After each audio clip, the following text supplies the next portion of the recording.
A drop in GDP, a loss of job creation, and an uptick in the number of homeless, hungry families. Those are among the dire predictions some in Congress are making now that long-term jobless benefits have expired. Lawmakers who let the measure slip away say the benefits were meant to be temporary, but congressmen pushing for an extension say it's far too soon to take away a lifeline for the unemployed. One job seeker I spoke with yesterday agrees. No money coming in is... it's just what you would imagine. It's the scariest, most frightening thing ever. You don't know how you'll get your next meal. How will you afford your rent? What's going to happen, essentially? And then there's the potential impact to the economy. Though the cut will save an estimated $25 billion this year, it could come with hidden costs. Sarah Ayers from the Center for American Progress wrote about that this past week, and Sarah now joins me from Washington to explain all that. Sarah, with a welcome, what you're saying here is that by putting money into the pockets of the people who are going to spend it, i.e. the unemployed, the economy gets a boost. So can you explain the argument which we're starting to hear more and more from places like the White House and the Senate Democrats?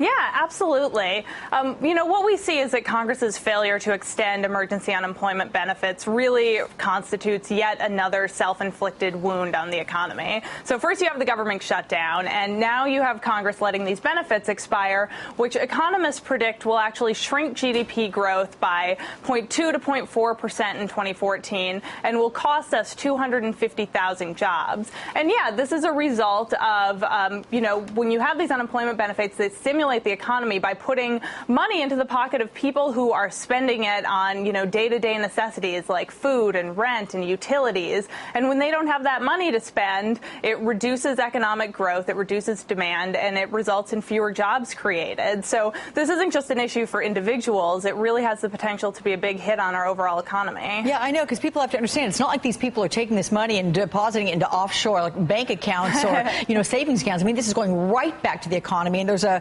report that you point to from Mark Zandi, who's the chief economist at Moody's Analytics, who found that for every dollar spent on unemployment insurance, the economy grows by $1.55. So if that logic is sound, why do you think so many congressmen, particularly the Republicans, let this clock run out on unemployment insurance? Yeah, the sticking point is really Republicans, particularly in the House of Representatives. And there's this kind of misguided notion that by cutting people off of benefits, they're suddenly magically going to be able to find a job. Well, the reality is that there are 3 job seekers in this country for every job opening. It's simply not that easy to find a job. People want to work, but there aren't enough jobs in this country.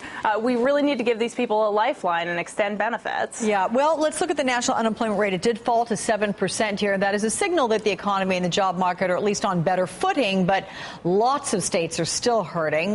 Look at Nevada, for instance, Rhode Island, 9% of residents are looking for work there. In California, you've got 8.9%, also jobless, still searching. So is that one argument that is getting missed in Washington? Well, I think lawmakers are going to start hearing it from their constituents in the new year. So hopefully they'll be able to hear that. But I think another important point is that not only is the unemployment rate still high in many states, but people are unemployed for longer periods of time. So I think it's important to note that, the average unemployed person in the U.S. is unemployed for 36 weeks. Well, state unemployment benefits run out at 26 weeks. So without these federal benefits, then those people would be, really struggling. How big a fight are you expecting there to be for Harry Reid, as he's promised, first thing when he gets back from recess, to take this up? I mean, what kind of fight are we going to see in both the Senate and the House?